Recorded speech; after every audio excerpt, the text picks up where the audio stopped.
Okay. Hello, and welcome to the TV Enthusiast discussion of the DCTVU. Now, that's a lot of letters. We're trying to kind of come up with a easier way to say this, but um, this is kind of the other gigantic cinematic comic book universe, but not cinematic in this case because for some reason DC separated the two. So that's why it's not just the Right. DCU the DCCU, but the DCTVU. So DC maybe we should just call it like the Arrowverse since that was the first. Arrow. I've been That calling sounds good. it Arrowverse. I don't know if Kind of that's like it's kind of like Buffyverse. Yeah. Because um, man, DCTVU is just DC has taken the stance with like their properties. It's like they take stance that these are multiple universes. So they're yeah. not one universe. Like the films are their own universe, and then the Arrow stuff is its own universe. And it's like And so there's Gotham is its own universe. which is which is That's kind of, okay. Yeah, thankfully. which I is don't want Gotham infecting anything else, so yeah, right.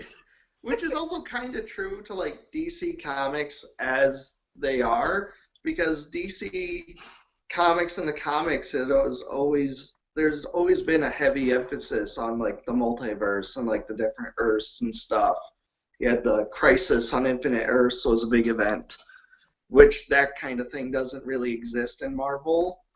Well, So there's other kind of universes. I remember there was like a game that came out for Spider-Man that had like all these different universe versions of Spider-Man, yeah, like crossing. oh yeah, It's like this film noir kind of Spider-Man, and like what's the one, the 2099 Spider-Man, and Marvel has always had like different universes too, but there was never like that big emphasis on it like DC had. Mhm. Um, It's more kind of so like the story run at one point and the story run at another.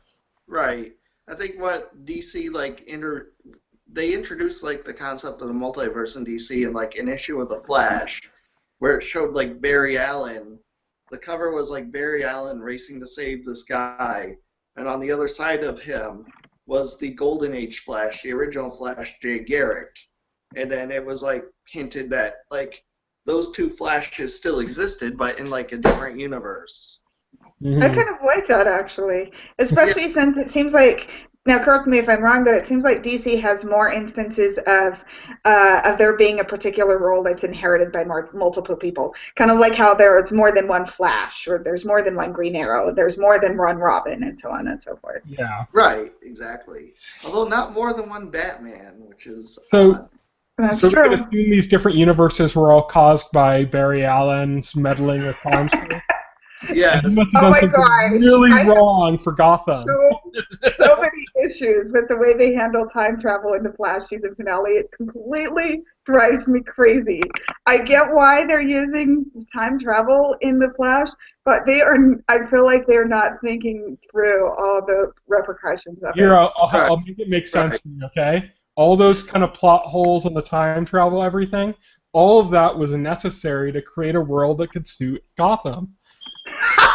Well, Barry No, Allen is gonna I'm sorry. If that's the end goal, Barry that's not Allen a noble cause. Barry Allen's gonna come out of the wormhole in season 2 into Gotham. So, But that would also require traveling back in time, wouldn't it? Because Gotham seems to be kind of vaguely set about 20 to 30 years ago. I mean, aside from the presence of cell phones, they're clearly trying to set this like 80s or so. it's a wormhole, wibbly wobbly, timey wimey.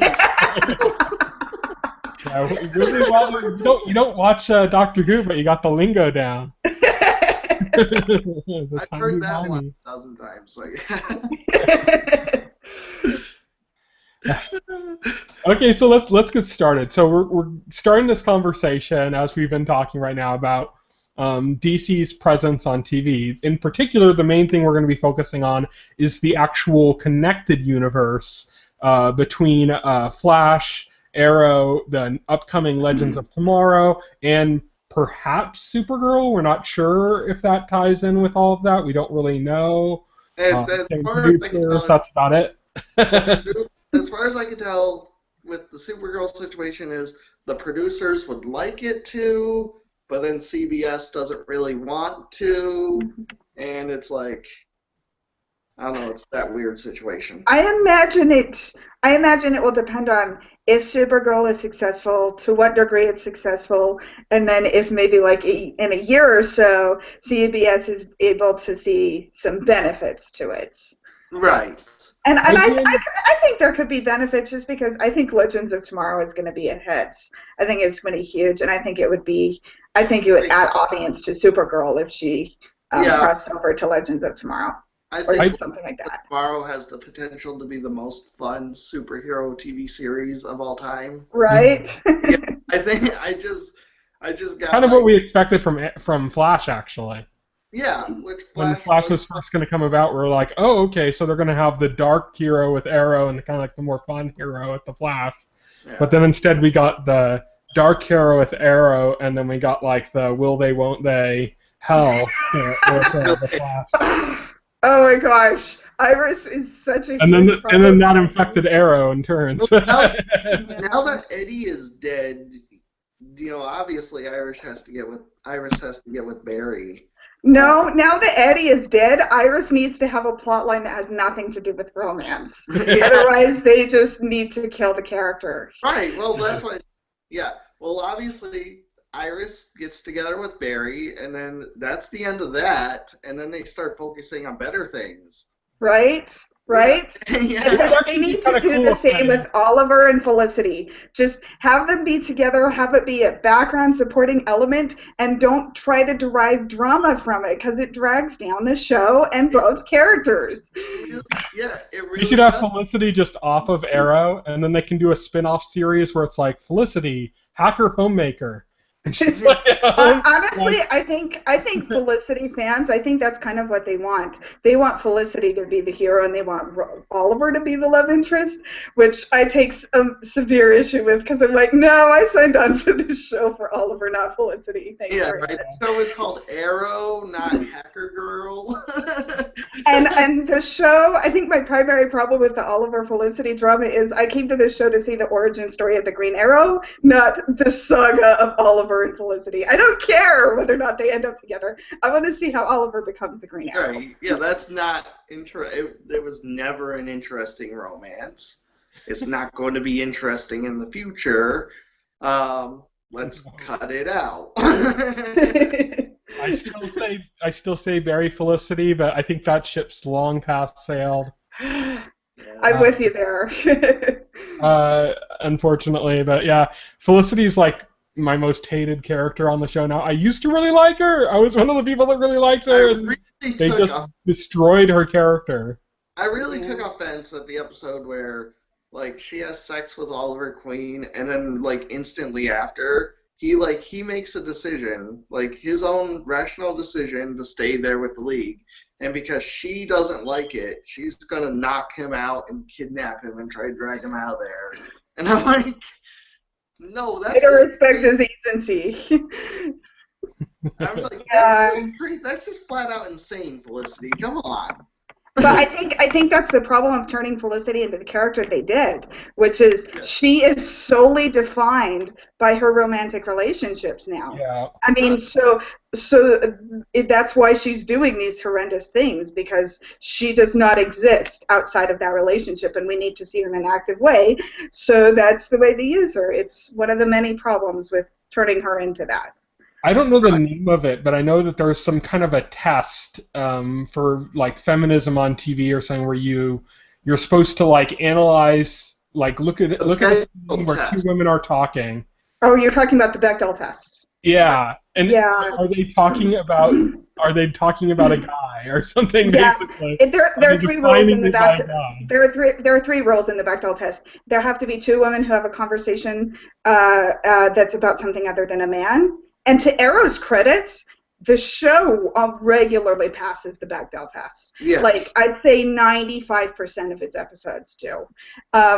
But I think, which is way more than I can say for Flash, which rarely even has two women talk, let alone talk about something other. Wait, there's two women on the Flash does terrible with its women. So I think Arrow, by and large, does a fantastic job with its women. I just think they've destroyed Felicity's character this season. The Flash is like only two regular female characters in the Flash, and they rarely interact with each other. And the few times they have interacted, they usually just talk about Barry. Yes. Flash, it is stunning to me that Flash and Arrow are made by the same people, because Arrow does phenomenal with its women, and Flash does just kind of painfully terrible. Yeah, but Arrow's not been doing too well with its kind of primary woman right now, so that's... No, I'm sorry. To me, the primary woman is Laurel. Well, she was in season 1, but she gets way less screen time than Felicity. Also, I also always thought Laurel is a more credible love interest for Oliver than Felicity. She is. Yeah. Here's where I would disagree. I don't think it's about screen time. I think it's about whether or not you get your own storylines. Right. And Laurel gets her own storylines having to do with Tommy, having to do with her family, having to do with her job, having to do with becoming Black Canary. Felicity does not get her own storylines. And No.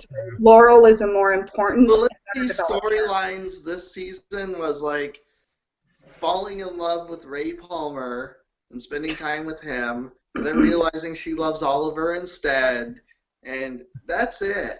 And then crying over it a great deal. Yeah, like... Interesting. Laurel is, as far as I'm concerned, I think Laurel is the closest thing the show has to a secondary protagonist, which is deserved. She's Black Canary. And I think it's been really fun to see her turn into Black Canary. Yeah, I thought that has been really fun. I really liked it. They retained good quality with her, yeah, not with Felicity, but with Laurel now. I really liked it too that when Laurel first became the Black Canary, she wasn't like all badass. She would like instantly get her ass kicked and stuff, and it's like that felt real because like she looked like an idiot, start, like completely unprepared, and they were showing like how much of a rookie she is instead of like having her put on the costume and suddenly being this ultimate badass that could take on Ra's al Ghul. You mean like how Felicity put on Ray's suit and instantly knew how to fly it? Like, yeah, of course. After we saw Ray like falling on his ass like countless times. But that's what I love about the show, that I think the show, outside of Felicity's character, I think it does really well. And something I wish Flash would do more of is that it shows that becoming a superhero is a process. I feel like it's challenging it more than most comic book movies that I see, that it takes a really long time to actually become that. And what are the steps? What are the barriers that you overcome? Oliver, even his arc, he didn't like just pick up a bow and arrow and start being like the Green Arrow. He had his arc where he had to gain his skills. Exactly. Flashbacks, yeah, and then even when he was already a badass at the beginning of the series in the present time, he went through this change of going from vigilante to hero. Yeah, exactly. And even then, Oliver, the producers have said they didn't call the show Green Arrow because he's not the Green Arrow yet. He hasn't earned that, and I really like that. I really like that, yeah. A lot of people are speculating that the stuff that happened with Oliver this season will further lead him to adopt the Green Arrow persona because he isn't there yet. And they're predicting maybe next season he'll become the Green Arrow. I don't want him to become the Green Arrow until the end of 5th season. Whether or not that's the finale, the series finale, I want it to coincide with the end of the flashbacks when we see him officially having evolved into the killer that we see in the beginning of 1st season. Right. Just as long as he isn't like preachy like Green Arrow is in the comics. Isn't he pretty bad? I haven't read Green Arrow comics, so I don't know. In the comics, Green Arrow is very politically outspoken. Like he moralizes. Yeah. I just don't want the show to lose its its dark aesthetic. That's my biggest concern coming out of the third season finale. I'm like, Oliver's happy. I don't know how I feel about that. I don't want this show to become like Murphy. I want it to be dark and gritty. Maybe the wormhole that erupted over Central City will suck up Felicity and and then we'll get brooding Oliver again. I definitely, I feel like, and I would have never thought I'd say this after like the first 2 seasons, but I definitely feel like they need to born supremacy Felicity and just kind of kill her in like the first 5 minutes of the premiere. I think what the writers have done, and I find this really disappointing, is I think they've let the fandom for Felicity become so powerful that they've let it dictate to them what they do with her character, and now it's like they've let that influence them so much that now they don't even dare put her character and cast her character in a negative light. She is a Mary Sue character, which is basically all she is, and it's sad. Yeah. And it's like she is somebody who the fangirls can live vicariously through. Yeah. And it's like, okay, I mean, one of the most ridiculous scenes in the season was when she threw her Windows Surface at the guy and he went down. Of course, like, somebody got back. That was revealed later, but still, it was like, all right, come on, that was dumb. It's like they're mandated to make Felicity awesome, and it's like, well, I think that's my primary problem with her character, and has been a kind of a problem with her character in the past, is they use her to call other people out on their crap, but no one ever calls her out on her crap, and now the writers are never going to dare do that because she's so popular. It's a problem. It's funny because when I was kind of reading some of the discussion about Mr. Robot, which came out digitally, have either of you watched that? Okay, you guys gotta check it out. It's freely available on YouTube, the pilot. It's really good. It's basically Fight Club with hackers on TV. It's really, really good. It nails that tone like perfectly. But with the hacking in it, of course everyone's, comparing it to other things, and, with Mr. Robot, they're like, oh my god, you can actually see, like, real code, like it's not bullshit, like, there's real code on the screen. He's actually using Linux. It's not like a Microsoft Surface, that like no hacker would be caught dead using. You mean he doesn't have to play to the end of Prince of Persia on Xbox to unlock the hidden files? No. Because Xbox is just like a computer. Obviously. No, it's like the hacking feels real in Mr. Robot. And so, like, some of the comments you got first was like, people are like, the hacking looks so good. It's like, if I have to watch Felicity, like, save the day in 3 guys going, and I'll fix it in 3 seconds by typing fast. It's like, kill myself. There was like an episode of like CSI or one of the NCIS, one of those shows. I saw a clip like where like this guy's like furiously typing on a keyboard, and he's like, oh no, they're breaking our firewalls, they're getting into our system. And then another person jumps on the keyboard, and they both start banging on the same keyboard at the same time. I read about this. And they're like, oh no, we gotta stop them. They're both because 2 people typing on a keyboard makes it work better. That's ridiculous. Do you guys ever see that Comedy Central and then, show? Like, the boss like stops the hacker intrusion by like just unplugging their computer. And it's like Did you guys ever see it was an old Comedy Central series with Amy Sedaris, where she played like this like ex-prostitute that was going back to school, and she was like 40 years old and back in high school, and it was kind of making fun of like after-school specials. Yeah, Stephen Colbert was a teacher in that, right? Yeah, and my favorite scene in that entire show was he was like, oh, interesting, and he's typing on his computer while talking to somebody, and then they cut to his hands, and they're just like flopping, like upside down, like it's like he, it's just like his hands were just kind of smacking around on the keyboard like nonsensically. It was great. Well, getting back to Oliver and Felicity, I think the relationship I've enjoyed the most that Oliver has had is Sarah, and I think it worked in part because the relationship itself was never drove the drama, and each of them both had plot lines, significant plot lines that existed outside of the relationship in which we saw them supporting each other. And I thought that was a really great way to have a major relationship on the show without it swallowing the characters whole. And I think if they did that with Oliver and Felicity, I think I could stomach it. But they didn't go that route, and it is a huge problem for it seems more real, more natural for like Oliver and Sarah to be lovers anyway, since they shared a similar profession. They knew each other's secret identities. They didn't have to hide who they were. They didn't have to hide their feelings around each other. You know, they could relate to what each other is going through. And also they had that history too. Between them, and it just seemed like she was like a perfect fit for Oliver, and so I completely agree. Sense. And it was a relationship that was like mostly drama free. Mm-hmm. They just understood each other. It was like, there you go. Nobody was like obsessed. Sarah wasn't like crying over Oliver every time. Yeah. Like, the relationship was loose. There was never that. Ricards has got to be tired of all the crying. There's the relationship between Sarah and Oliver was loose. There was never that feeling of like, you know, like one side having to apologize to the other side for doing what they do as a vigilante, because they both were just doing that, you know, like that they both understood where they were coming from. It made it feel kind of effortless, which was good. But then they had to like kill off Sarah for like no reason.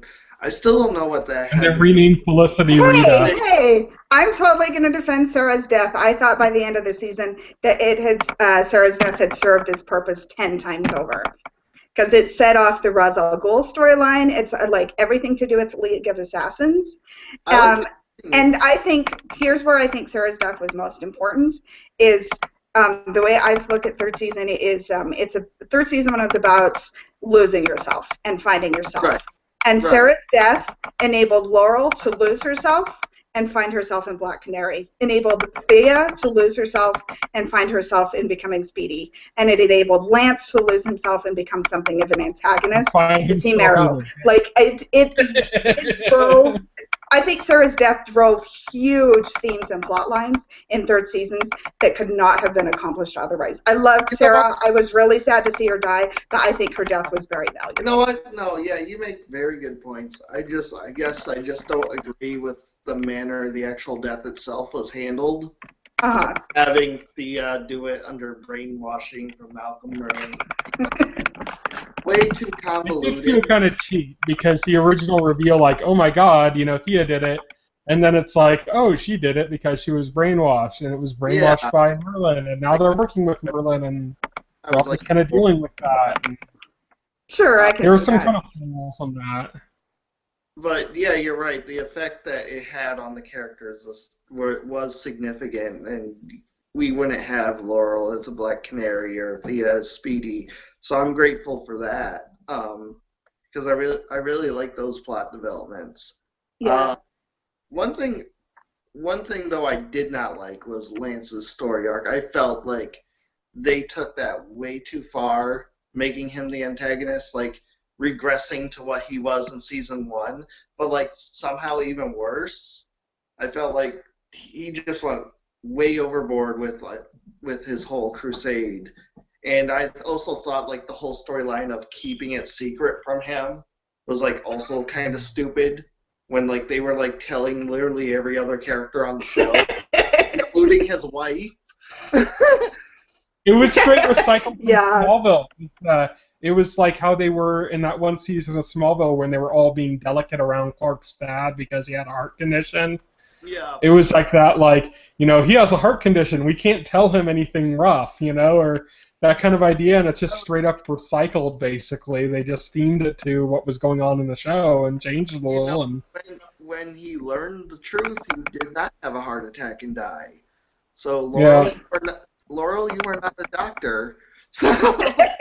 I feel like, here's what I feel like happened with third season of Arrow, is I feel like they knew going in a lot of the plot lines they wanted to develop, but less so than first and second season. They had a rougher time in the setup of it. Like, there was a lot of spinning wheels and not really getting much accomplished in like the first 9 episodes or so. I think once they actually got there, I thought a lot of the episodes in the back half of the season were stellar, but in the first half of the season there was kind of a lot of like, what are we doing here? What purpose does this serve? Where is this all going? And I think first and second season both handled that a lot better. So I'm hoping they do that better with fourth season. And also, like, the flashbacks for this season. What was your opinion on those? I will defend the flashbacks until my dying breath, but it did feel like at a certain point, about 2/3 of the way through this season, it felt like they were kind of meandering. Like the writers themselves had forgotten what exactly they want to accomplish with the flashbacks. Like they had about an hour of flashback material, and they had to stretch it out about to 10 hours. It seemed like to me the flashbacks in this season kind of artificially were just used to like introduce the stuff they wanted to do in the main storyline for a season, like the Omega weapon virus that Ra's al Ghul suddenly had at the end, and like with like his friends there who ended up being like members, like the one guy ended up being a member of the League of Assassins. It seemed to like all exist just to explain the main story arc and not to really like complement it so much. Sure. Yeah. No, I think that's a really good point. What I wish they had done more with the flashbacks, and again, I really hope they take better advantage of this in fourth season. I wish they had made a bigger deal out of the fact that in that finale, it's very clear that Oliver is starting to discover the Arrow persona, which is really dark and really interesting. And also, it's very clear in the finale that I really wanted them to make a bigger deal out of the moment when Oliver decides not to go home, because he had been dropping hints for a while that had happened, that he had had a choice at some point and had chosen not to go home, and they didn't make a big deal out of it. I want them to make a big deal out of that, because that is a huge thing to do, to decide to continue to let your family believe that you're dead.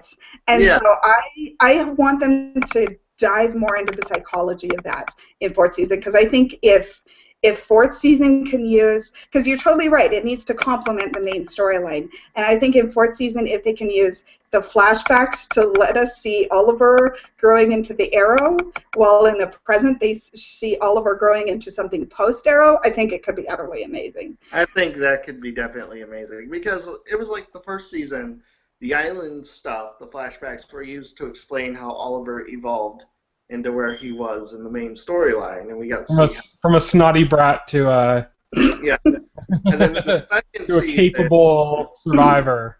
And then the second season, we got to see the evolution of Oliver's relationship with Deathstroke, and why that was important, and why Deathstroke in the main storyline coming back was so important, and we got that.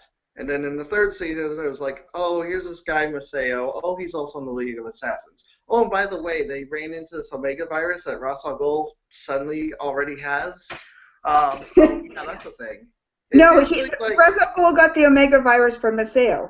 Yeah, he got it from Maseo. But it really didn't, explain, the circumstances of what's going on. It just kind of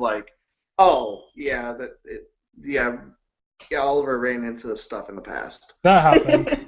I think he didn't use a lot of the flashback material through their full potential. I think they had some interesting ideas, but I think it did kind of get lost in the fray. Yeah. Yeah. Well, I'm crossing my fingers. I'm hoping fourth season will be better in that regard, because I love the flashbacks. I agree. I think the execution of them in third season was problematic. Yeah. So let's talk about the future of the Arrowverse, as we'll call it now. With now we have Legends of Tomorrow, coming. This is really exciting, unexpected thing that came out. It's going to be the first team show in this universe, so it's going to kind of be the CW's version of the Avengers, which is really cool. And they're they got like a really interesting cast of characters together. It's not like a group of characters you would expect to be teamed up together. Like you wouldn't expect to see Captain Cold on like a superhero team. Especially. Well, and he definitely was making an issue of that in the trailer. Where he's like, I can't imagine a future in which I'm a hero.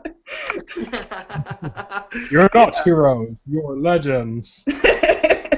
Says Roy Williams.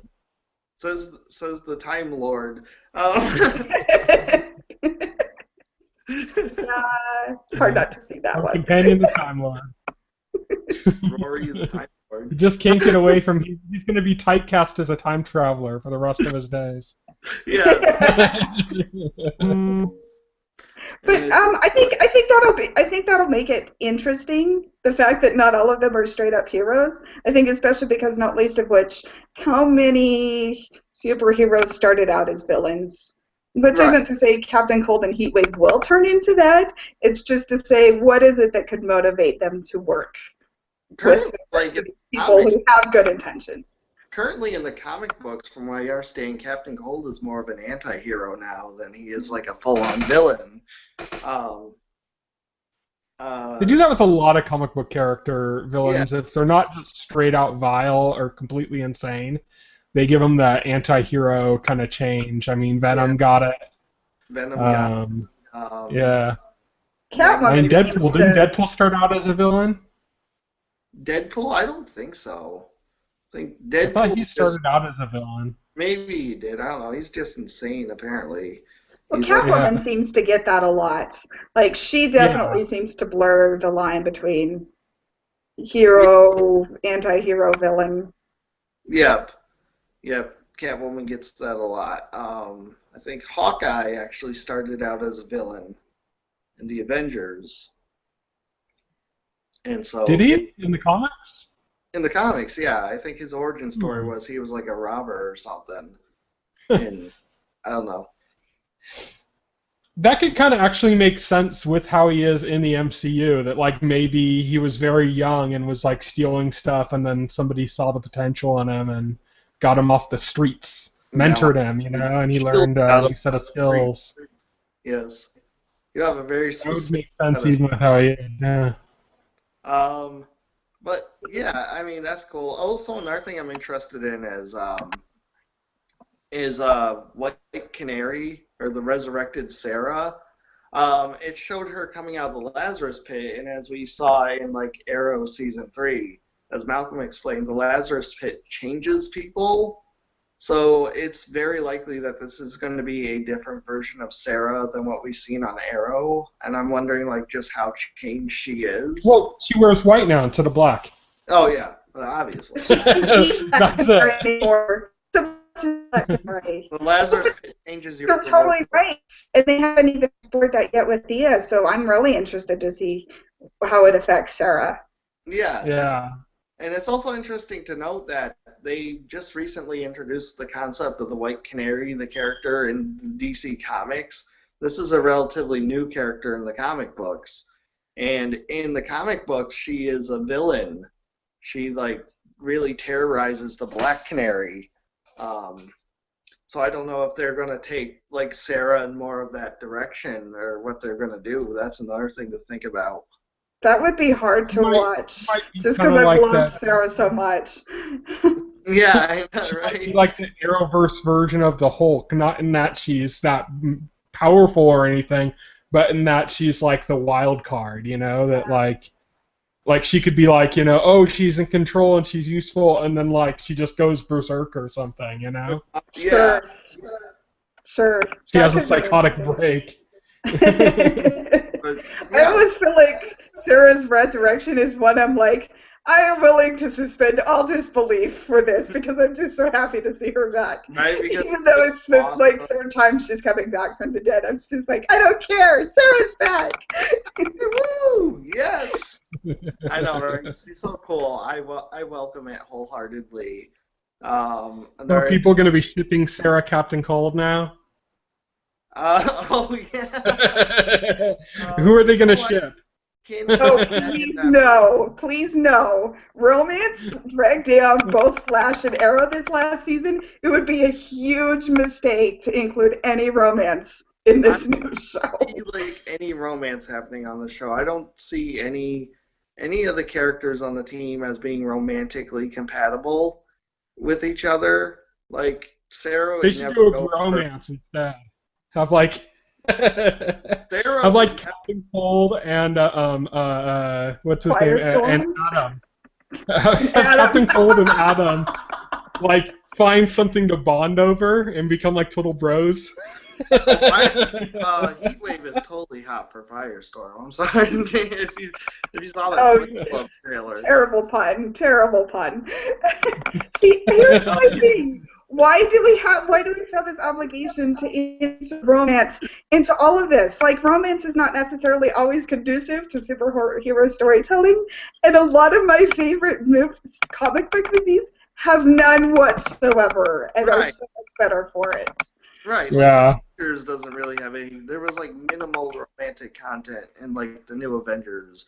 Can you imagine the Winter Soldier being as good if they had felt the need to indicate there was romance between Black Widow and Captain America? I mean, it would have completely dragged down the movie. Yeah, it would have. It would have been so dumb. And Black Widow's character would have been poorer for it, you know, because her character is that she is aloof and that she's not attached, and, you know.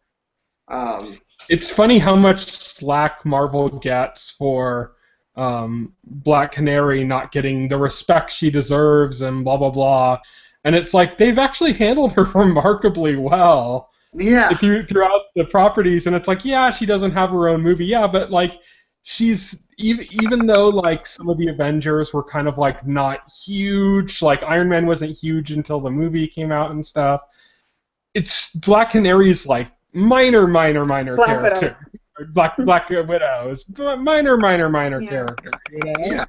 And that she's elevated enough that people are going, why doesn't she have her own movie? Is all the evidence of Marvel doing a great job with her character. And given that I'm not counting Scarlet Witch yet, Black Widow is essentially the only female superhero that currently exists on the big screen.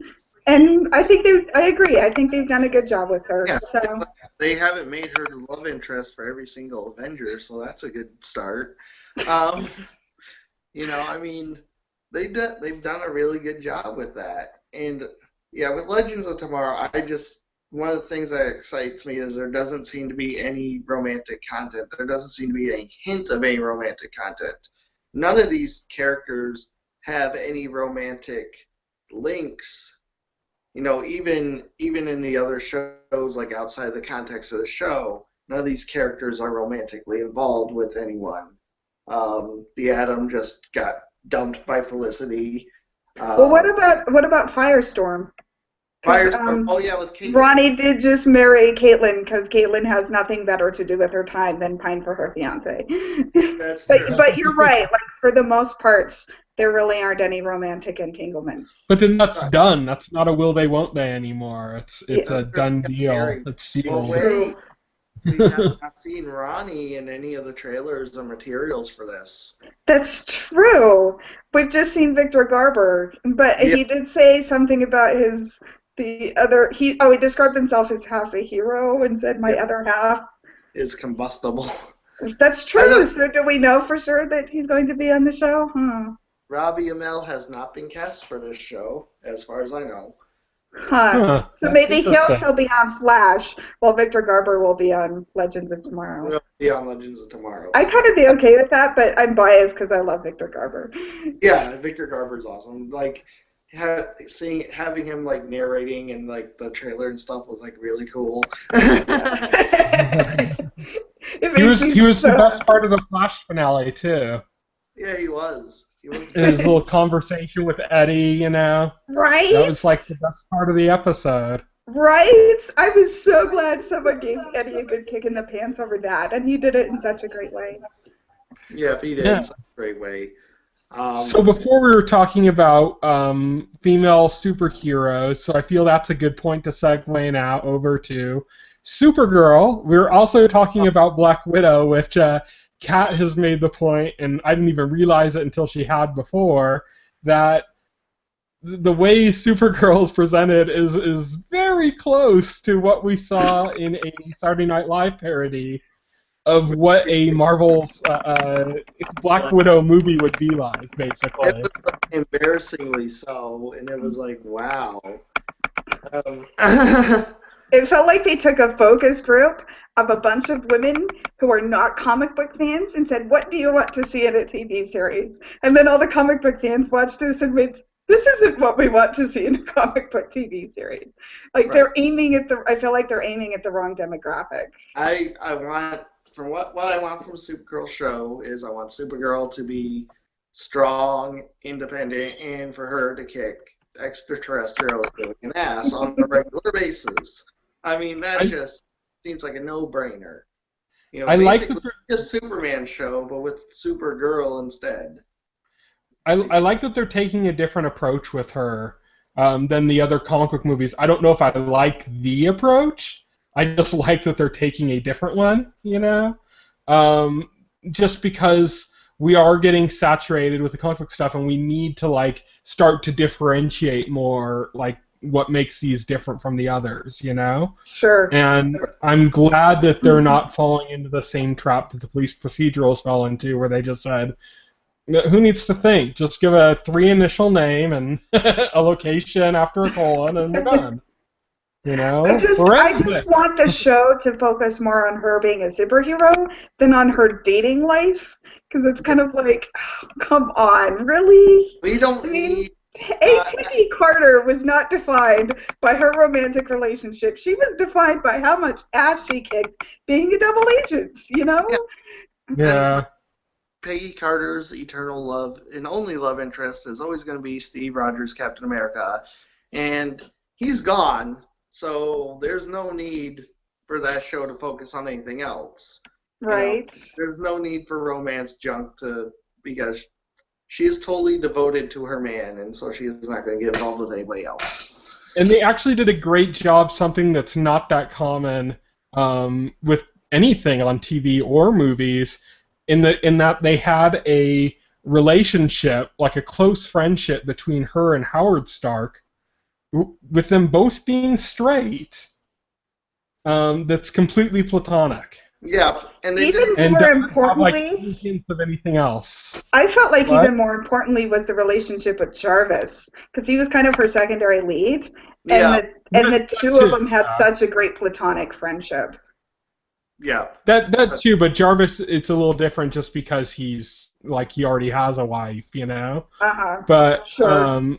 I just thought it was interesting that, you know, you have these two people that would seem ripe for shipping, you know? Like, oh, how are we going to put them together and stuff, and it's completely Especially with platonic. Howard Stark being like a serial womanizer, but you never see him like come on to Peggy or make a pass at her or anything, because he Yeah. Because he respects her. He respects her. Yeah. Yeah. Yeah, that's a really good point. That's something I really dig about what they handled with Agent Carter. So I'm hoping that what they do with Supergirl is that they start her out in this kind of weird, kind of awkward position, and they grow her as a person, you know? She doesn't need to grow in strength and stuff. She's Kryptonian. She's there, you know? Oh, yeah. She already has. She needs Yeah, to she doesn't grow as a person. gain her skill. I guess she needs to learn how to fly, right? But other than that, she doesn't need to she doesn't need to get stronger or anything. She's already strong enough. Hopefully they don't wait 10 seasons for her to fly. Yeah. But I get what you're saying. Also, I think another interesting angle they could take is the fact that Superman is there in that universe. Superman is active, has been active, and she's got to come in under his shadow and kind of forge her own identity separate from that, which that could be daunting. That could be intimidating for someone like her. Yeah, that's a really great point. Yeah. So I'd love to see them do a lot with that. Like, how do you, especially given it's Superman, you know, arguably, I mean, he's like one of the biggest superheroes ever. So yeah, the DCU, especially, he's like he's like the one hero in the DCU like all the other heroes look up to and admire. And it's like, so that's like a pretty big Except deal. Batman. Batman just stares at him out the corner of his eye like, I don't know about this. Suspicious, like, okay, there's like, you're going to turn any moment and I'm ready.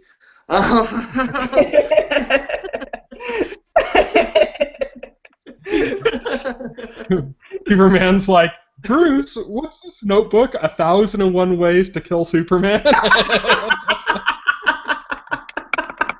Wouldn't it be awesome if Batman v Superman had that kind of approach instead of the super serious, overly somber tone?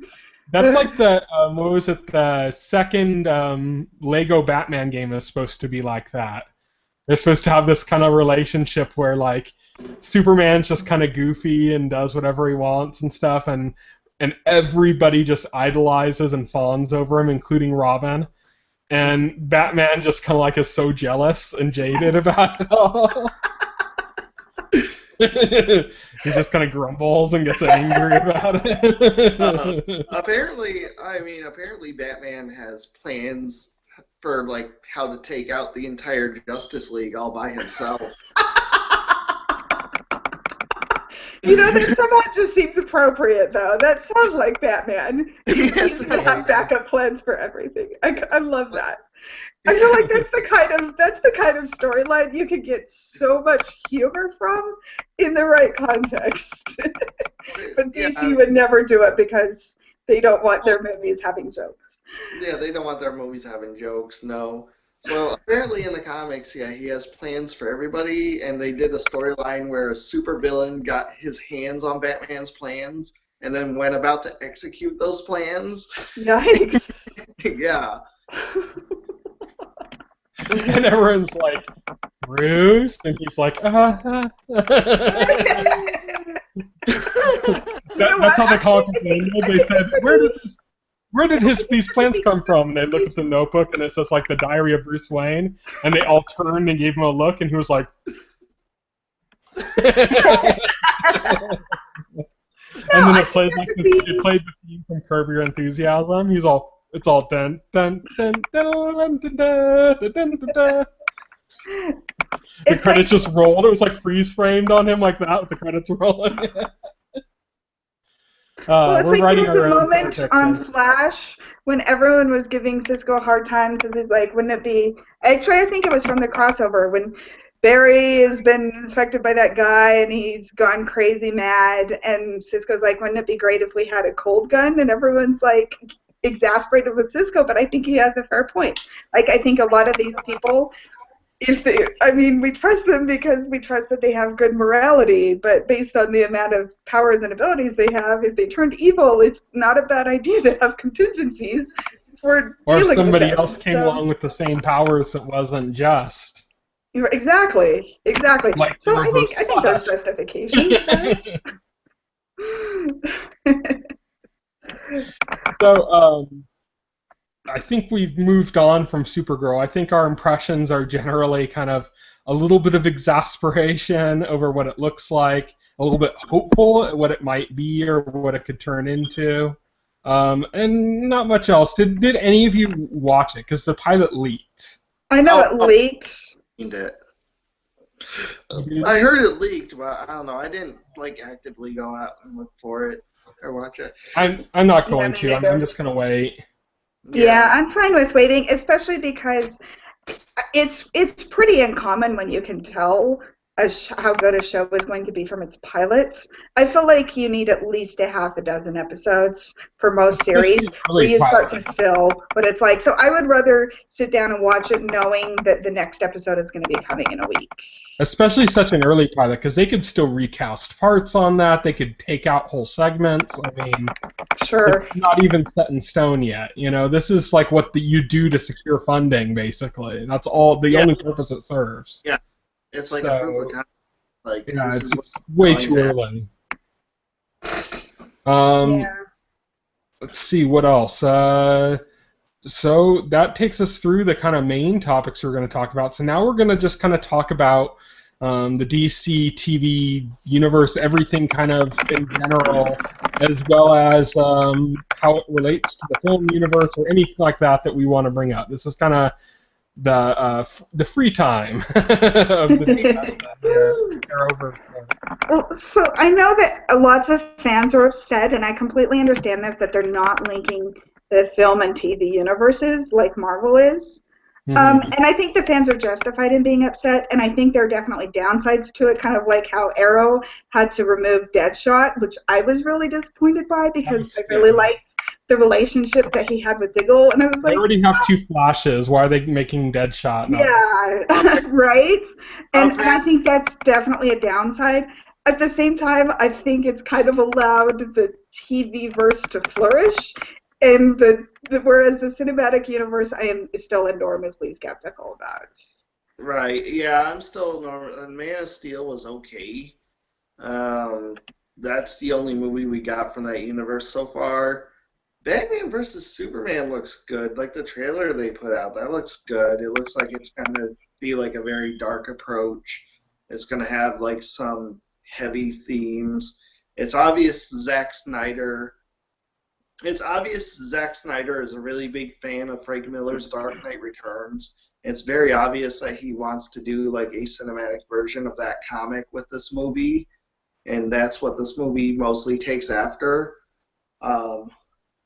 So it does look interesting. My favorite aspect about Batman versus Superman is that they're doing something that they weren't able to do before with Batman movies, basically, or Batman in a screen presence, and that they're taking him away from kind of the more grounded route into this like the idea of him having this like powered suit where he can actually stand toe to toe with somebody like Superman is like this more like it's like this different kind of take on Batman that exists in the comic books that we have not seen on the screen because it's always been down and gritty and stuff like that.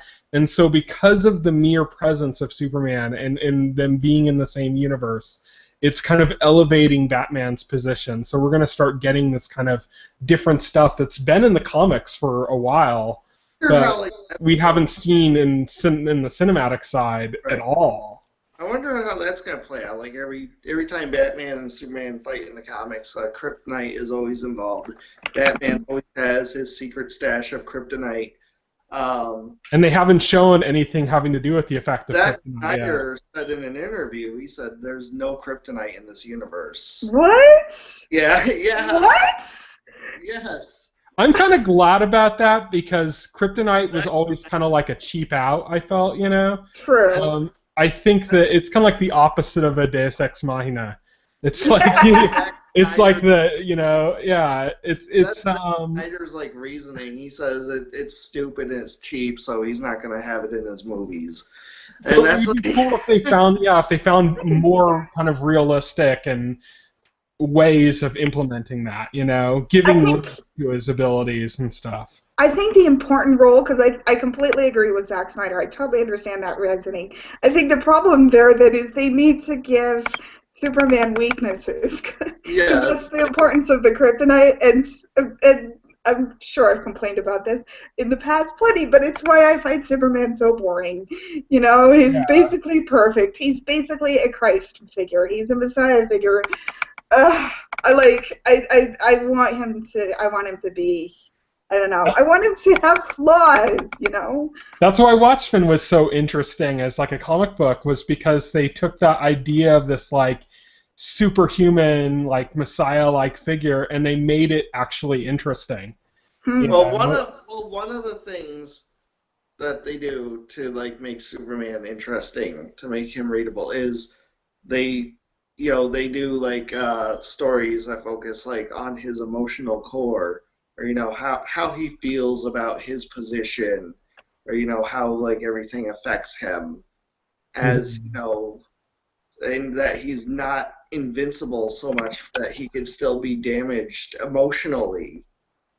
Being beaten in a fight isn't necessarily the end game. I mean, being able to like beat him doesn't necessarily mean like beat him, Yeah, You can beat him by, getting around him or by, reaching your objective despite him. So there's lots of interesting ways they can kind of handle that. I think that's interesting that they're taking Batman as kind of high-tech approach.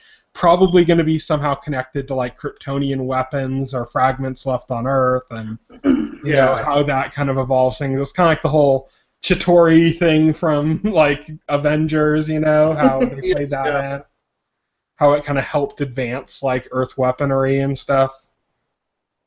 Huh. Yeah, that could be interesting. I think that's one thing that I'm like trying to figure out, is that so they got this great setup, and then they also have like Wonder Woman's gonna be in this movie, Aquaman's gonna be in this movie. That's what I don't like. I don't like the inclusion of Aquaman in this at all. I feel like Wonder Woman, at least it seems like they're trying to find it. Like he fits in like a square peg in a round hole in this movie. It does not work. And I say that as a huge fan of Jason Momoa. I love Jason Momoa. They showed Jason Momoa as Aquaman, and I really love it. I really love the look. He looks like the most badass Aquaman that they ever put out there. But that's not saying much. That's not saying much. That's the problem there, Yeah, that's. I love Jason Momoa. It just to me it feels kind of like a shame. Like it's. God, if he's going to be in it, I want him to be used really well, and it just feels forced in. We haven't seen the movie, so we don't know, but it just doesn't feel right. You got to get these Justice League characters into the story. Of course, the story that Snyder's taking his inspiration from, The Dark Knight Returns, did have cameos from these other heroes. Wonder Woman was in that comic book. They even, during the final battle with Batman fighting Superman, they even had a one-armed Green Arrow show up to shoot a kryptonite arrow into Superman on Batman's behalf. And it was wow. Yeah.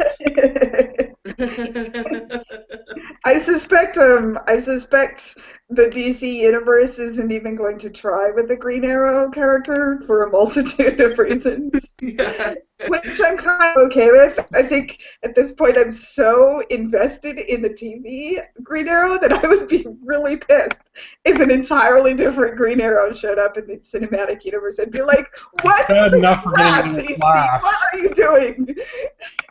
They're doing a Flash. They cast Ezra. Yeah. It's just ridiculous. And it's the Barry Allen Flash, too. It is Barry Allen? That's ridiculous. Why not? Because isn't there a Wally West Flash? Couldn't they have him be someone else? There's 5 Flashes. There is no reason for that. I did think this is a problem with. I do suspect DC doesn't have anywhere near what Marvel has in Kevin Feige. It's almost like DC needs an equivalent of Kevin Feige, because Kevin Feige clearly is doing a great job of keeping everything coherent and unified, and the DC universe could definitely use someone like that. I think it's kind of like an arrogance of a big business that's on its way down in the face of a smaller business that's on the rise. And I've talked a lot before about how people, when they talk about kind of their frustration with films, I'm like, yeah, you didn't get the memo? Film is dead. They don't have a Kevin Feige, just because DC isn't its own studio under Warner Brothers. It's all being handled by Warner Brothers, whereas the difference is that's true. Yeah. That's a really good point.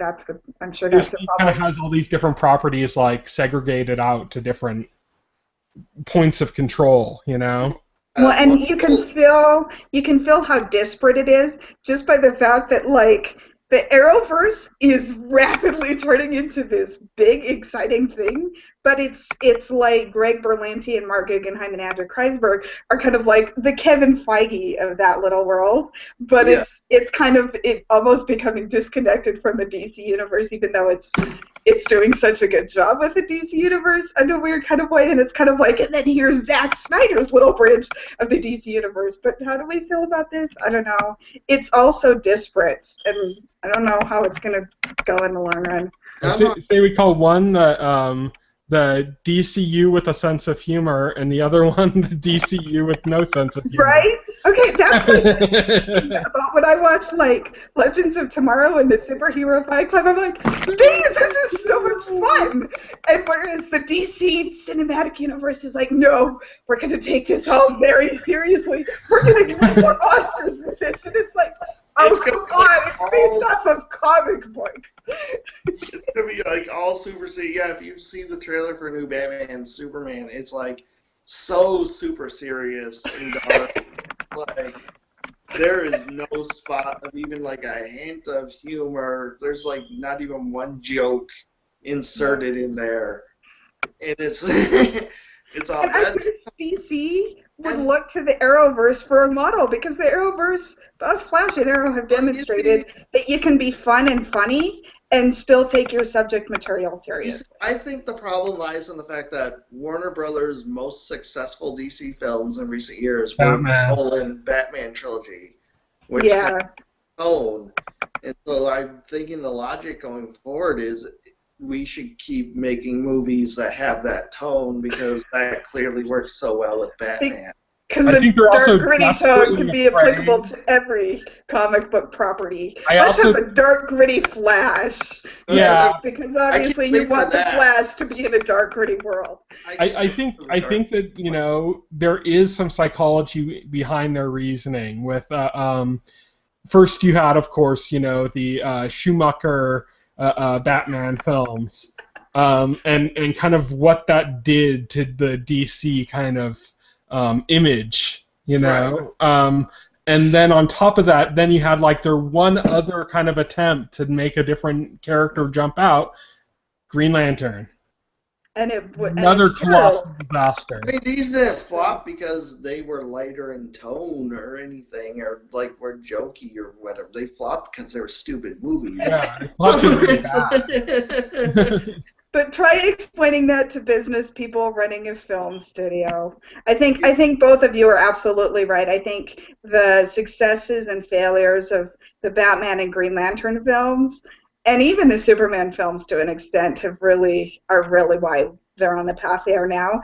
It's just kind of dispiriting to watch, because it's like they've drained all the humor and joy out of comic books. Yeah.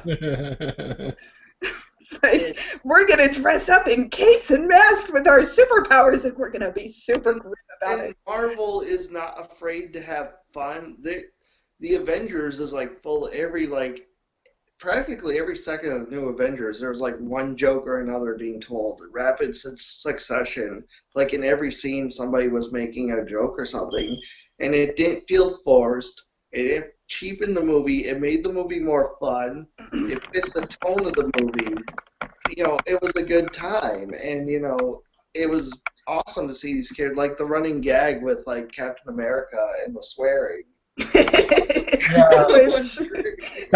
one of the greatest strengths. Why the MCU has been as successful as it has, I think, is because people can go to Guardians of the Galaxy or an Iron Man movie and they have fun watching it. Yeah. Yeah, exactly. And, you know, I think it wouldn't hurt DC to be more like that. I know they're trying to have their own identity separate from Marvel, because I don't think the executives are thinking that they can't just copy what Marvel's doing, and I agree, they can't be Marvel. Even Daredevil had humor. Even Daredevil, the darkest, grittiest thing Marvel has put out, had humor, had like glimpses of humor. Yeah. The problem is The Dark Knight didn't really. And The Dark Knight was critically acclaimed and made them tons of money and won them a bunch of awards. Oh yeah. But you know, that kind of tone, you know, that fits Batman. And I know what Nolan was going for this ultra realistic take on Batman that suited his own themes and his ideas. Yeah. That just doesn't work for when you start getting into the Flash. And yeah, it works for Batman because you can do that with Batman, because Batman is interesting like that. Yeah. The Flash, you know, you wouldn't be able to do that with the Flash. That's That's one thing I really appreciated about Arrow when I first started to get into it, because Arrow is clearly inspired by Batman Begins. But Yeah, Arrow also like lets Oliver Queen be funny in a way that I haven't seen Bruce Wayne get to be, and it makes me really happy that Oliver Queen every now and again gets to be I funny, and think that the a show part, can be funny. I think a part of my soul would die if Bruce Wayne ever, like Batman, ever made a joke. Because Bruce Wayne is supposed to be so tortured, so upset that he doesn't even like have like the frame of mind or the time to like crack a joke. You know, it would be so. Ironically, it makes him the funniest character to parody. Have you guys Yes. ever seen the YouTube video about Batman? Like, it was straight from Dark Knight Rises, and it's like that scene where he's like stabbed or whatever and he finds out it was that was Ra's al Ghul's like daughter that stabbed him, and Yeah. that he had the relationship with. And they took that scene and they did it all like Batman being obsessed with sex. He's like, but I had sex with you, and she's like, yes, I mean lots of sex. And then like somebody would say something, and he kept segueing back to sex like constantly, and it was hilarious, you know. And it wouldn't have been as funny if Batman wasn't such a dour character all the time. Right. I think Oliver Queen can like make jokes or crack because at the end of the day, Oliver Queen isn't as tortured as he is. He isn't as tortured as Bruce Wayne is, or like he doesn't have that same kind of obsessive. Like he's not as obsessive or tortured as Bruce Wayne is. At the end of the day, I think Bruce Wayne beats him in a And yeah, and I think it's possible to go overboard with that. And like one of my favorite scenes from the Flash Arrow crossover is that entire training scene between Oliver and Barry, where and I think they mined a lot of humor out of that, out of the fact that Oliver is so serious most of the time. Because there's something later where like Barry's really upset that Oliver shot him in the back with an arrow, and Felicity says, "Oh, did he shoot you with the arrow?" And Barry said, "You knew about that?" And Felicity says, "It's practically impossible to tell when Oliver's making a joke." It's true. Oliver's so serious. I think if he were to make a joke, no one would recognize that. I really like Because he's so dry. that. Oliver will flat out shoot you with an arrow. I'm sorry. He shot Roy in the leg with an arrow, you know. And that was Are you saying that Roy took an arrow to the knee? Roy took an arrow to the knee, and then Oliver walked in the room and like pretended to be surprised that happened to Roy. See, I think Arrow and I think Flash is the introduction of Flash has really helped this in the Arrowverse. Is that Arrow is still dark and gritty and it hasn't lost that, but there's still room for lightheartedness. Yeah. You know, every now and again, and it's disheartening to see the films lose that. Well, Right. Joss Whedon made it clear that the best way you can make a death really impactful, or like make something dramatic really impactful, is to kill the clown. You know, and Right. that's the idea. Is that like mean, you know like you can go like this is dark, this is serious, and make it as sad and depressing, everything as you want. But people aren't going to buy. They're not going to like the characters, you know. But if you Right. make them love the characters, and the best way to do that is through humor, and then you do something to the characters, then it's like, oh my god, you know, what have you done to me? So true. That explains Joss Whedon's reputation for killing characters. I don't think it's that he kills characters more than other people. I think he's just really good at making us love characters and then killing them. Yeah. Yeah, he's like George R.R. Martin in that way. I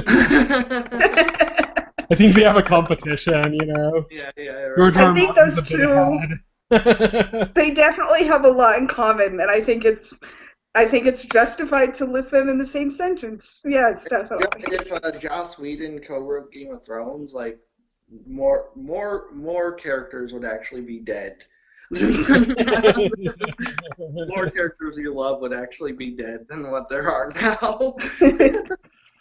So what do we think about the possibility of maybe like Constantine and Gotham ever finding their way into this expanded universe? Constantine could work in the Constantine- same way that Doctor Strange could work in the Marvel Cinematic Universe, as Here's kind of like this the thing. other corner of it.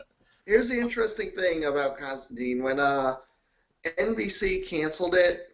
Warner Brothers is shopping it around to other venues. Stephen Amell tweeted that if somebody picked up Constantine for a second season, that he would gladly appear on it as the Arrow.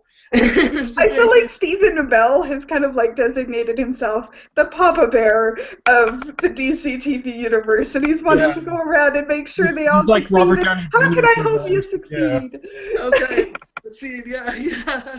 He's like Robert Downey Jr. in the early days of the MCU. Yeah. He was like the front man of the whole thing, you know? Well, I read that Constantine it could work with Lazarus Pits? Does Constantine have something to do with the Lazarus Pits? It has not. I don't know. Maybe in the comic books, the show doesn't really. It has to do with magic, though. The show's all about magic and about demons and about stuff like that. And that Lazarus Pit kind of angle could tie into that. In the comic books, I'm sure. Knowing comic books and how much territory they tread, I'm sure they've had it at some point because there has been crossover. I read somewhere that someone was saying they could introduce the Lazarus Pits in Constantine and tie that into the Arrowverse now that the Lazarus Pits exist. They definitely could. Tonally, they definitely could. Think of Constantine a lot like Supernatural. Sure. Oh yeah, it totally, from the look of it, it reminds me. Totally from I mean, even in the comic, like the comic version of Constantine, he doesn't really like interact too much with the rest of the DC universe. He interacts like mostly with like the more mystical elements of it. The mystical heroes. Like, well, he's like the Doctor Strange of the DC. He's the Doctor Strange. The character himself apparently hates superheroes and wants nothing to do with them. So then it makes sense then for Constantine. Like it works then okay for Constantine to exist on its own. We don't want it to tie in then probably the way that we kind of hope maybe Wendy's Supergirl could. Right. No, yeah, Constantine could tie in. I think the best way to tie in Constantine would be very loosely. You wouldn't want like a major crossover kind of event like you have with Arrow and Flash. You'd want more kind of like how Daredevil references the MCU. You know, you'd want like real slight things. I mean, you could have like Oliver Queen or something, but you know, it's not like that's somebody that John Constantine would interact with. He doesn't. He's never dealt with somebody that's like rich and powerful on the show. He just doesn't go in those circles. He's kind of punk rock, you know. He's like he doesn't hang with the rich folk. Sure. It's like, you know, if Oliver Queen showed up, but Constantine would just shun him or just tell him to fuck off. You know, it's like that's in a very British way. He'd be like, "Bugger off." That's kind of Constantine. If you haven't seen it, it was pretty good. It had its faults. I think Constantine himself, Matt Ryan played him. Amazing job. Just fit it to a T. I mean, really brought the character to life. You know, some of the other characters good. You know, they did have like a hint to like an expanded DC universe in Constantine because they had like Dr. Fate's helmet in the pilot episode. Yeah. I think that Constantine would work much better with a shorter episode order and like stronger planned seasons, more serialized. If it kind of shifted in that direction, I think it would improve like drastically. So maybe Constantine needs more of a Daredevil approach. I think so. I think maybe cable. I don't know if it like a digital platform, but there was talk for a while about it possibly going to Sci-Fi because it's on NBC, or is what it was on. And Sci-Fi is owned by NBC, and it would kind of go in that, you know, in like a 12-episode season or something would work. Yep, sure. That sounds good. There's Gotham. I don't know how you could connect Gotham to this other than to say that tonally you could. There's no way you could do it without ruining it.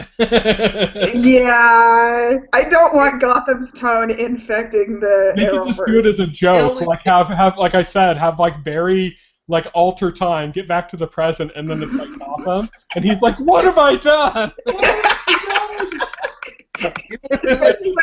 The amount of Batman villains. You would have to say that everybody currently existing in this universe is a lot older than Batman. Is you know? Yeah. That would be weird. I think Gotham is definitely out of out of contention. Also, I'm going to say right now, I would be shocked if Gotham comes back for a third season. Its first season was just so bad, and I just don't see it. It was like one of the highest rated new series on Fox, though. I mean, Yeah, it did well. Yeah, it did really well. It's sad, but it shows the power of the brand versus the power of quality a lot of times, you know. Sure. It's sad, you know. It's you know, just working on the site, it's frustrating when like I watch like a really, really good show and I'm like so excited and I want to tell people about it and get them interested in it, and they're like, I hardly watch TV. These are the only shows I watch, and they name off like 3 shows that they aren't necessarily bad, but they're like, really? You're only going to watch 3 shows on TV, and TV is so good right now, and those are the 3 you pick. If I'm being it's hard to communicate with casual viewers. They just, what is wrong with these people? And if I'm being completely 100% honest, you know, it's like when we watch the pilot trailers for all new pilots coming on Fox, and then, you know, Gotham is the most interesting new show that Fox has had. Ouch. That's sad. Ouch. That's true. Very sad. Yeah, that was pretty miserable. Those, oh god. I think that shows the stagnation of the network model more than anything else. It shows that network TV is kind of just turning to crap. Like they're not trying anymore. They're not trying it, which makes it more like miraculous that Hannibal exists on a network. 3 seasons. What the hell? I think that's what happens when you're so critically acclaimed. When you get really, really good critical acclaim, I think a lot of networks are willing to say, you don't give us a lot of ratings, but man, you give us a lot of prestige. But that's the thing. Like Hannibal got like a 100% on Rotten Tomatoes season 2. I think it's the only show that's ever done that. So that shows how critically acclaimed the show is. 100%. But not a single Emmy nomination. Yeah, not a single Golden Globes nomination. So it is critically acclaimed, but like that only goes so far, you know. Emmys are so not a judge of quality. Even though I think there have been a lot of shows that have gotten Emmy awards and nominations that I think are deserving. There's so many more that never did that were so good that I'm just kind of like, I mean, I think Lost is one of the most amazing shows of the last 20 to 30 years, and it barely got any recognition. First season it got a lot of nominations, and it won for Best Show. It did, but then after that, it's kind of like the Emmys went, oh, we threw them a bone. We don't really need to pay attention to them anymore. Did you see the thing from the Oscars after that? It was for the second year after Lost for that Oscars. Conan O'Brien hosted it, and they did like the opening sketch or something was him basically like finding his way through a bunch of different shows. Like he was on the airplane and it crashed on the island, and then he was on the island and he was talking to Hurley, and then he like went in the hatch and ended up in like houses like Office and House. And then he was in the Office. I do remember that. They made the joke about with Lost where he said like, oh, well, I'll see you there or something, and Hurley's like, oh, they didn't invite us, and he's like, but you won last year. Yeah, right? Right? I think season 1 wasn't even like the best season of Lost. Oh no, season 4 should have gotten. Season 4 all the way. Season 4 is one of the most amazing. They picked specific episodes for the winner, so The Constant. The Constant. Oh my god, that blew my mind. That's like possibly the greatest episode of television ever. Yeah. They turned like the whole concept of like the flashbacks on their head, and it blew me away. I was like, wow, okay. They really, especially in end of third season and all of fourth season, Lost completely changed the way television narrative can function. Like radically so. And yet the Emmys barely paid attention to it. So I don't put myself even though Lost made it like this nonsensical mess of like where everything like kind of fell apart when we realized like they didn't really like have a plan for where they were going. But everything like leading up to that, like the journey was like so incredible, and you were like so glued to it like every week that it didn't even matter that it all falls apart at the end. But See, I didn't hate the way Lost ended. It wasn't how I would have. It wasn't I was the like, image I had in my head of how I would have ended it. I didn't But like. I kind of like that in a sense. I like that it wasn't what I was expecting. I didn't hate it, but I was like, confused and puzzled, and it made my head hurt. And I'm like, Were you lost? yeah, I was lost for most of it because I couldn't figure out what the hell was going on. I was like, at first I thought they were like doing like another twist on the flashbacks, where like instead of like the flashbacks, it was like alternate universe flashbacks. Well, that's what everybody thought, I Yeah. think. Yeah, and I thought, well, this is really cool. Now it's an alternate universe, and no, it's the afterlife somehow. What? Okay, can I just take this moment to point out that we are all so enthusiastic about Gotham that we transitioned it into a discussion about Lost. About a show that's over 10 years old. That's how much we love Gotham. So clearly there's nothing to discuss about Gotham aside from the fact that it wasn't very good. We have one other DC show to talk about, I think, on TV. Another great show, one that I desperately hope they do not bring into the DC universe. Please no. It doesn't connect with the comic books, and I hope they don't try to find a way. They won't. I'm sure they won't. No, that would be such a bad idea. iZombie, which has been killing it the last couple episodes. Well, and then, I mean, if they introduced it into the universe, then suddenly they would have to explain that there are zombies that exist in the Arrowverse. And that is just a well we do not want to go down. Yeah, that's not well goes. Even, like, the comic book itself has nothing to do with the DC. It does not exist in the DC universe at all. Yeah. It's its own thing. It's part of DC's Vertigo imprint, which is, like, an imprint where like they have like creators, they go and they tell their own creator-owned stories. And that's where you got Vertigo, wasn't that? Or was it Vertigo or Dark Horse? It was Sandman. Vertigo. It was DC. Yeah, that's where you get stuff like that. Even though Sandman technically does exist in the DC universe, Neil Gaiman set that up because Is Lucifer gonna cross over? Lucifer technically. Lucifer's gonna help Oliver solve a crime. Oh God, I hope. Oh, please, no. Okay, I'm sorry. If we're going to do crazy out there crossovers, I want it to be Agents of S.H.I.E.L.D. and Arrow. Okay? I don't care that it makes absolutely no sense whatsoever. I want Adrian Coulson and Agent May to show up in Starling City, and we can just pretend. I mean, if we're going to go really out there, I would rather see Agents of S.H.I.E.L.D. and Arrow than Lucifer and Arrow. I want Game of Thrones and Battlestar Galactica. I'm totally with you, Kat. I want to see a Marvel DC crossover. I want to get the Avengers versus the Justice League movie someday. It'll happen someday. I mean, they've done it in the comics. They've had the Avengers and Justice League fight each other in the comics.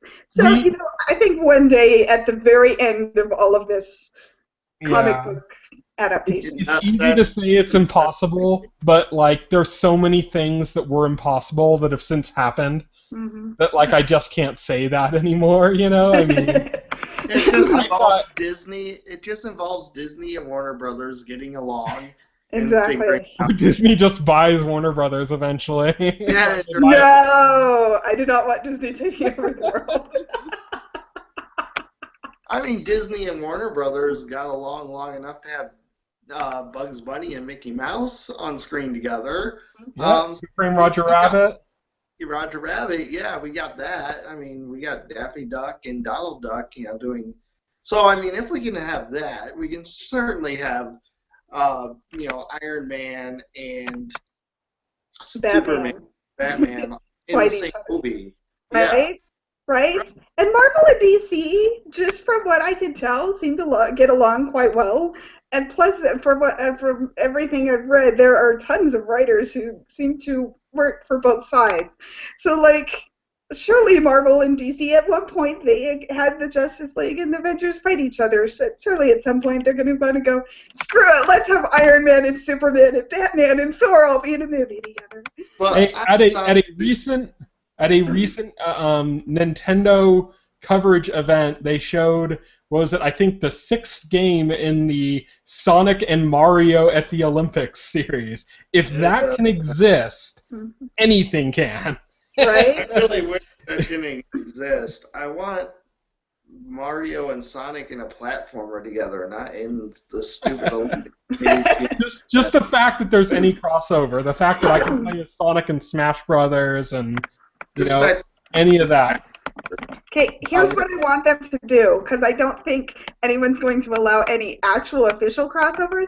So I want them to have like Clark Gregg and Ming-Na Wen to just appear on Arrow playing Argus agents, and then Stephen Amell and David Ramirez can appear on Agents of S.H.I.E.L.D. playing vigilantes.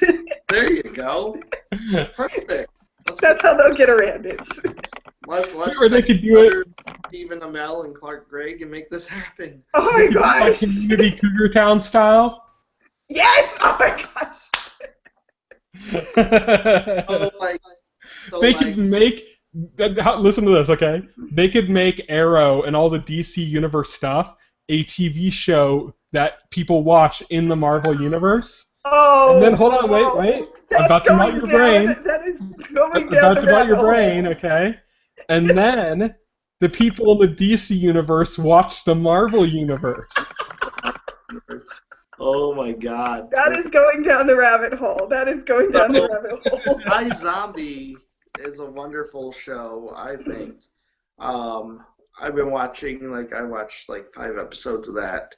But I really love it.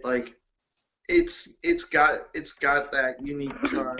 I think it's got that Rob Thomas charm to it. You can't help but the main character is wonderful. You can't help. Oh, it's amazing.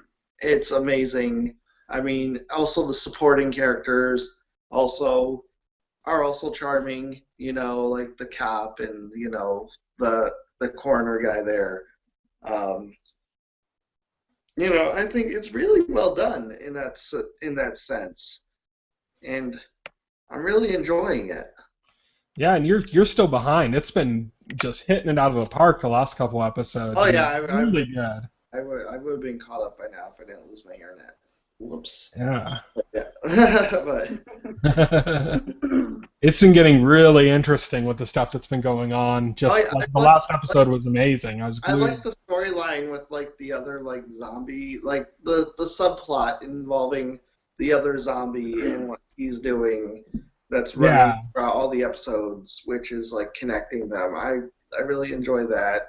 He's a really interesting villain because he's kind of he's scary, but at the same time he's kind of this isn't. You could tell that this is something he came to after, Yeah. This isn't from his previous life, and so there's these little aspects of his life, or even though he's kind of cold-blooded and stuff in the way he handles things, there's certain things that are just kind of a little off and not necessarily fitting in. He's not this arch villain. He's more like this guy who he became a zombie and then he found opportunity in that to exploit others and to make himself rich and stuff. And so he does these evil bad things, but it's all just him exploiting what he is to make himself richer, for his own personal gain.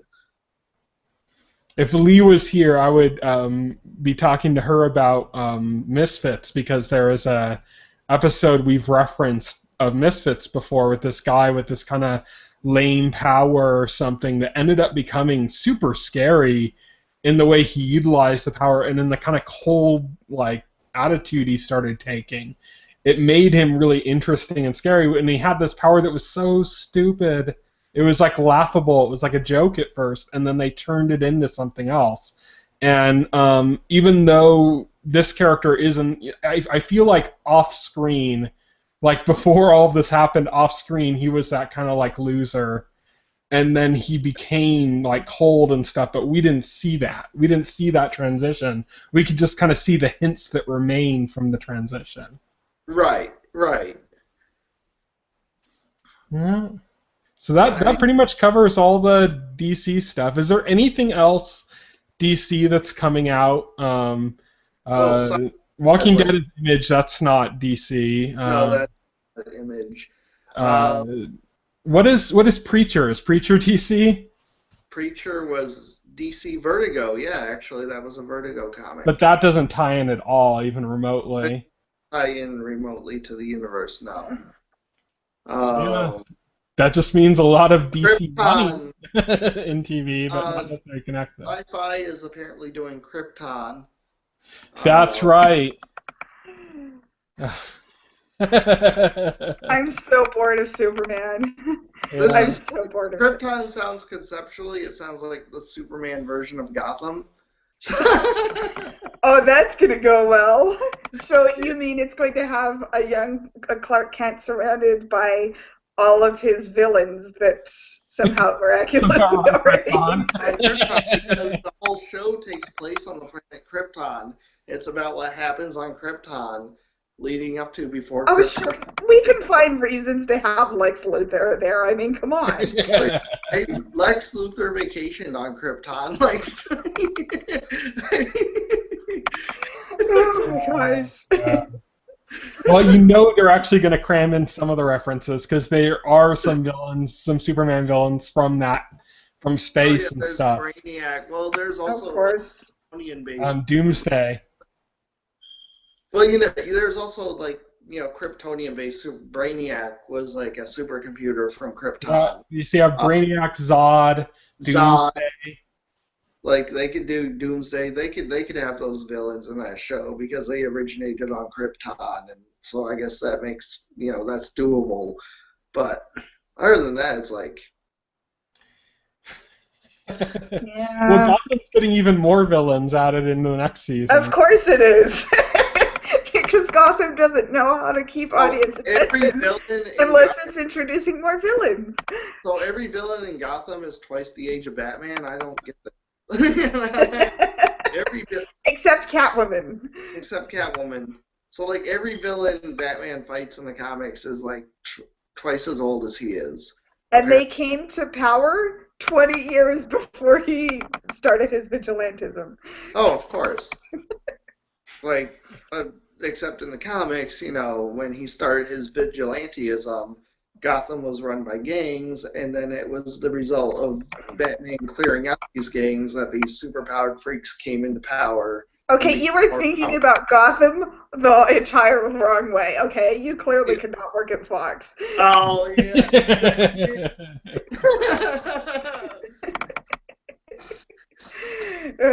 Yeah.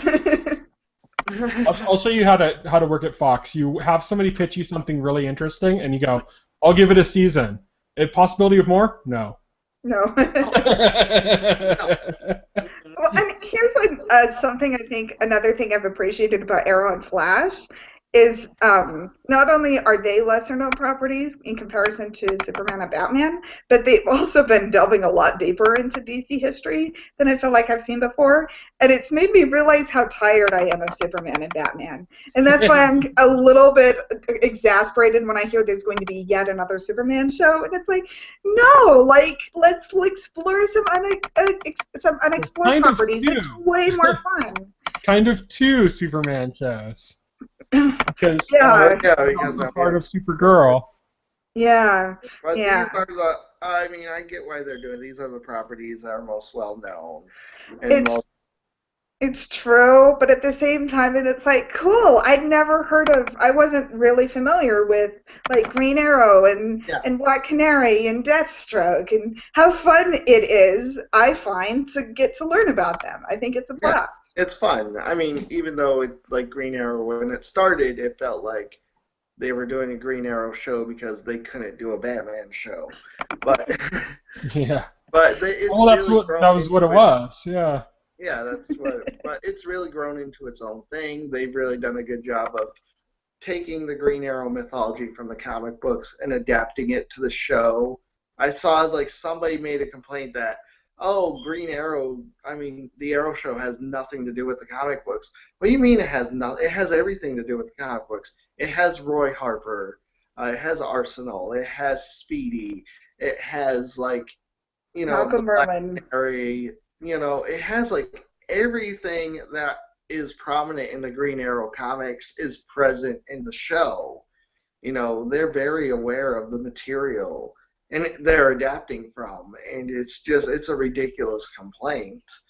Well, and I feel like, okay, I've only read up on this a little bit, but from what I understand of the Green Arrow's backstory, his origin was he just spent 5 years on an island and learned to shoot a bow and arrow.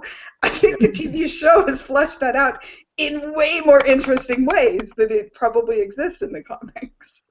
Yeah, well, definitely more consistent ways, because that's always been kind of my issue with comic books and why I couldn't stick with the hobby as long as a lot of other people have when they were started in childhood.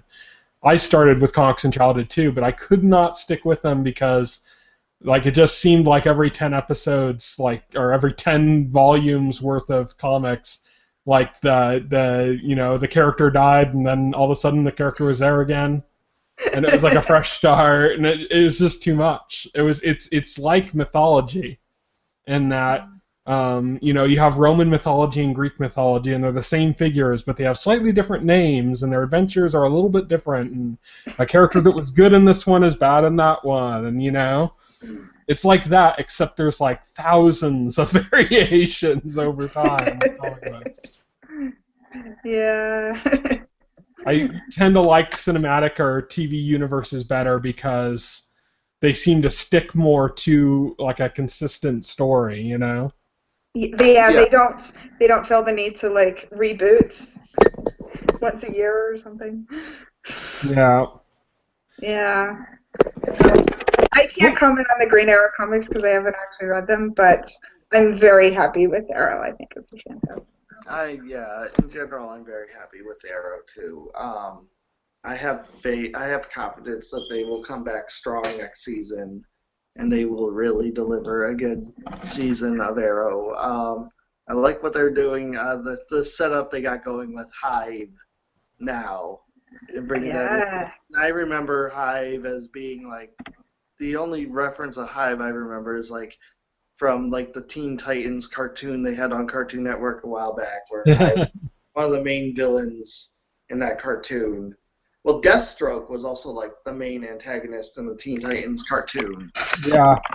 So that's mainly where I knew him from too. And it was really cool. Arrow's basing its stories on Teen Titans. Yeah, they're just Confirmed. finding the old Teen Titans cartoon for storylines.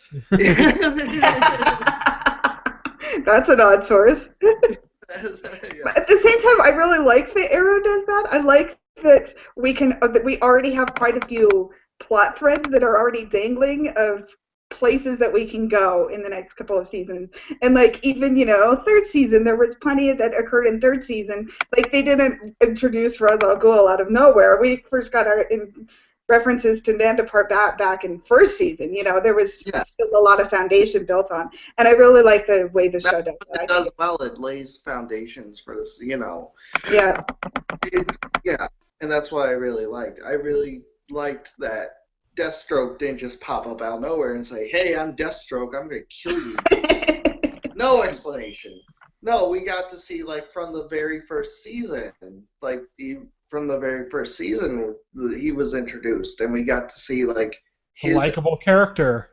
His full character. We got to see his evolution into Deathstroke, just like Oliver's evolution from Oliver Queen into the Arrow. And that ran almost parallel, so it almost made like Deathstroke was like kind of a tragic figure in that sense, because what is Manu Bennett doing now? He didn't start out on the show as like this evil guy. Yeah. Yeah. What is Manu Bennett doing now? Well, he was in the Hobbit movies. Yeah. Oh, he's doing that movie, that fantasy. Oh, is it the Terry Pratchett? No, Terry Brooks. Yes, he's doing. There are like 3 different Terrys. B. Yeah. So he's a good pick for that, but I'm biased because I thought he was great on Arrow.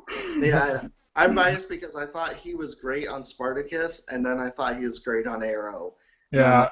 I was actually super jazzed when I figured out he was Deathstroke. I'm like, oh, that's Crixus from Spartacus. He was like, oh, snap, he's going to be Deathstroke? Yeah. And I appreciate the way Arrow does that too. I feel like Arrow does this better than Flash. I came to the show knowing like next to nothing about the DC universe, so they would drop all these references to Deathstroke that went right over my head, but it never made me feel like I was being left out of it. Like I got to see his full emergence, and then when I go back and see the references, I'm like, oh, that's really cool. Yes. They drop Easter eggs without making people who are unfamiliar with them feel alienated. Like they do a really good job with that. I feel like Deathstroke now is more of a general antagonist for like the DC universe. But I actually went on Wikipedia to read about the character's history, and apparently Deathstroke did start out as one of the main antagonists for Green Arrow. You know, and even in the comics, Green Arrow and Deathstroke have a special history together, and I like how the show adapted that and paid attention to that. You know, that's great. Yeah. It's like. So I think that pretty much brings us to an end here on our first DCTVU or Arrowverse discussion. It's also interesting to point out that Deadpool, the Marvel character, is actually a straight parody or ripoff of Deathstroke. Yeah. I mean, he is. I mean, the character's name, like even his name is Wade Wilson, which is like Deathstroke's name is Slade Wilson. Yeah. They did that back and forth. There was a what was it, Lobo on the DC side was like a parody of Marvel characters. Yeah. I love that. That's really cool. Marvel and DC make fun of each other. Marvel and DC make fun of each other. Yeah. They actually, it's actually pretty funny because like Deadpool is supposed to be like Deathstroke, except he's like totally insane and he's constantly joking and constantly making. Yeah, he's very meta. He's like very meta. He breaks the fourth wall like constantly. They actually did that like.